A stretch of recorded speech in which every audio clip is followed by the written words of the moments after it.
Hello guys, welcome to my channel Matri blog. So guys, আমি প্রীতম দাস। তোমরা সব কেমন আছো? আশা করছি খুব ভালো আছো তোমরা। আমি ভালো আছি। তো আজকে সন্ধেবেলায় আমি চলে এসেছি শরৎ সেন্টেনারি কলেজ, যেটা ধনিয়াখালীতেই অবস্থিত। তো বলা যেতে পারে ধনিয়াখালীর বেশিরভাগ স্টুডেন্ট যারা এখানে বড় হয়েছে, এখানেই পড়েছে, তারা এই কলেজে ভর্তি হবেই। আমি আমার বন্ধু সায়ন, তো সায়ন বেসিক্যালি আমাকে ডেকেছিল। এবারে আকাশের খুবই চাপ ছিল, আকাশ ডাকেনে। আকাশকে পরবর্তীতে আমরা বলেছি যে আসবি কি বল, তাহলে আমরা যাচ্ছি।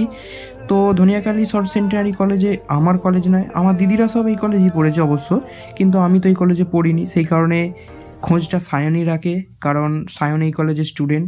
তো চলো ভেতরে দেখে নিয়ে যাক কে সেলিব্রিটি এসেছে এবারে। তো আমি তো খুব এনজয় করব, কারণ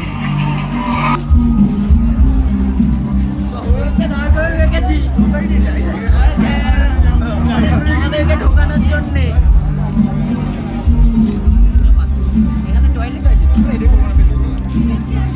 এদিকটা বন্ধ আছে, তাহলে এই দিকটাতে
তো ফাঁকে বেরোলাম চারজনে মিলে, কিছু তো খাবো।